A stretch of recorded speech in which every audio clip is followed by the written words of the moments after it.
नमस्कार, प्रभा साक्षी news network पे आप सभी का स्वागत है। आज हम पूर्वांचल की सबसे बड़ी मंडी हड़सराय और दाल मंडी के अंदर बैठे हैं, जहां से पूर्वांचल का व्यापार पूरा केंद्रित होता है और लोकसभा चुनाव में ये कहा जा सकता है एक बहुत बड़ा वोट बैंक जो है इस मंडी के अंदर है। तो और ये मंडी माना जाता है कि मुस्लिम बहुल क्षेत्र का इलाका है पूरा।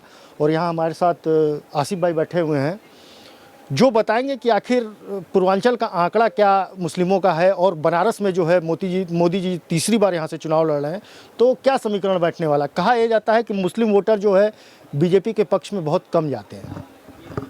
सबसे पहले मैं आपका भी स्वागत करता हूं। ये कहना गलत है कि मुस्लिम समाज भारतीय जनता पार्टी को वोट नहीं देता। 2019 में भी वोट दिया है और 2022 में भी दिया है। बनारस में 8 विधानसभा है, 3 विधानसभा बनारस के शहर में है, एक उत्तरी है, एक कैंट है, एक दक्षिणी है। और मैं बता दूं इसमें 13 मंडल हैं। तो 13 मंडल में आप समझ लीजिए 287 बूथ ऐसे हैं जो मुस्लिम बाहुल क्षेत्रों में आते हैं। और पिछली बार जहां बता दूं 287 बूथ पर लगभग 2,91,000 वोट यहाँ पर है।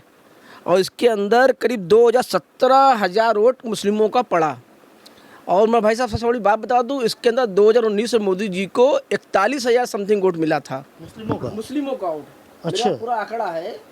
हाँ, तो ये समझ लीजिए कि मुस्लिम समाज नहीं देता, क्योंकि 2019 में मुस्लिम समाज इतना जुड़ा हुआ नहीं था। तब भी हम लोगों ने सबके प्रयास से 41,000 वोट मुस्लिम समाज ने दिया। और 2022 में भी 39,000 माननीय योगी जी के काम पर मुस्लिम समाज ने दिया।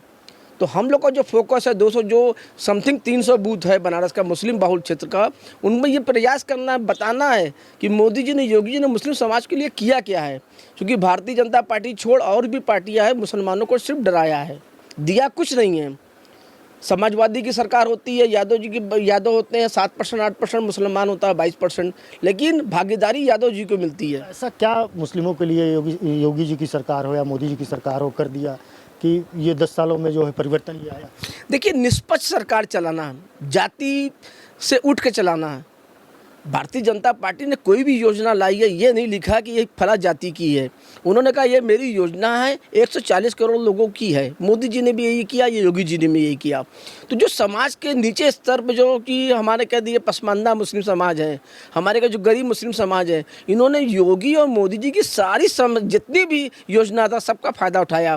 क्योंकि मैं भारतीय जनता पार्टी का महानगर में महामंत्री भी हूँ, तो हम लोगों ने हर जन में देखा है कि जितनी योजनाएँ भारतीय जनता पार्टी की मुस्लिम समाज को मिली है कि सरकार में नहीं मिली है।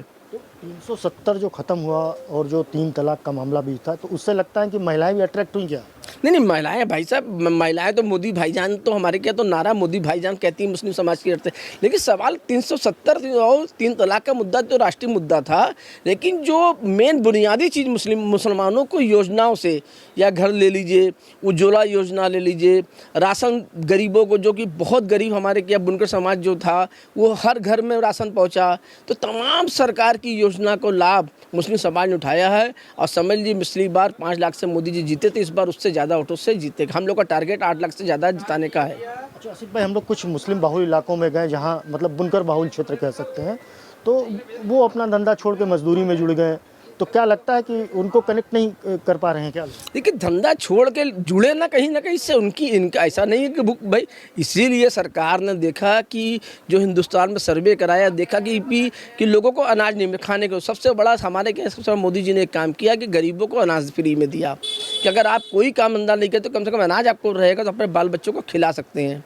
और रही बात बनारस में ऐसा नहीं है, सभी को काम है। अब बनारस में विकास की कह लीजिए बात, 2019 में क्या था, 14 में क्या था, आज क्या, पूरे बनारस में घूम कर देख लीजिए। हमारे के एयरपोर्ट उस तरह का इंटरनेशनल एयरपोर्ट हो गया है, अभी रोपवे आ रहा है, स्टेडियम मिल गया, क्या नहीं बनारस में मोदी जी ने दिया है। तो पूरे देश में, और कॉरिडोर इतना बड़ा कॉरिडोर से कितना बड़ा व्यवसाय बनारस में व्यापारियों को मिला, ये आपको नहीं मालूम है। आपके यहाँ से 500 मीटर पर कॉरिडोर है।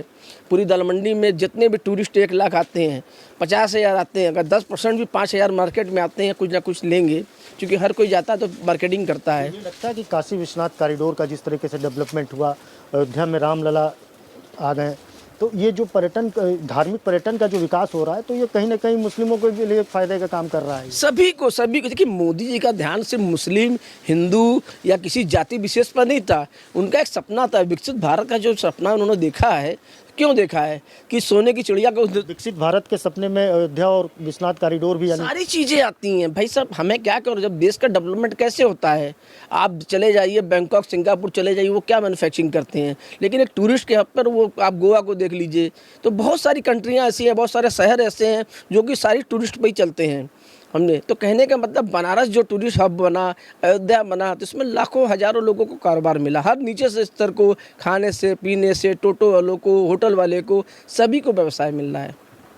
एक मुद्दा इस समय बहुत अहम है कि रोजगार का मुद्दा जो है विपक्ष बार बार उठा रहा है, तो लगता है कि बेरोजगारी है क्या देश के अंदर? भाई साहब रोजगारी तो दिया तो मोदी जी ने, ये कॉरिडोर बना तो पूरे बनारस वाले को व्यापार तो मिला। हम कह रहे टोटो वाला अगर 1000 रुपया कमाता है या कोई ठेले वाला 1000 रुपया कमाता है, वो पैसा कहाँ खर्चा करेगा? आकर हमारी मार्केट में ही, भाई जब पैसा उसके पास आएगा तो मार्केट में खर्चा करेगा। तो रोजगार तो सभी को मिला। अब विपक्ष को चाहिए एक मुद्दा कुछ उनके पास है नहीं, वो मुद्दा विहीन है और इस बार मोदी जी 400 के पास जा रहे हैं। ये पूर्वांचल की सबसे बड़ी मंडी है और आसिफ भाई हम लोग के साथ में थे। इन्होंने पूरा आंकड़ा बताया कि बनारस में लगभग कितने मुसलमान वोटर हैं और कितना वोटिंग जो है पिछली बार हुआ था, और इस बार जो 400 पार का नारा है कहीं ना कहीं ये साकार होता बनारस में दिख रहा है कि बनारस का मुस्लिम वर्ग जिस तरीके से प्रधानमंत्री जी के साथ में आ रहा है, उनके विकास कार्यों को मान रहा है, देख रहा है, वो जानता है कि देश जो है एक सही दिशा में जा रहा है। प्रभा साक्षी के लिए वाराणसी से अमित मुखर्जी। अगर आप भी लेना चाहते हैं देश दुनिया की तमाम जानकारी तो आज ही सब्सक्राइब करें हमारे चैनल को। साथ ही नीचे दिए बेल आइकन को जरूर दबाएं ताकि हर अपडेट आप तक पहुंच सके।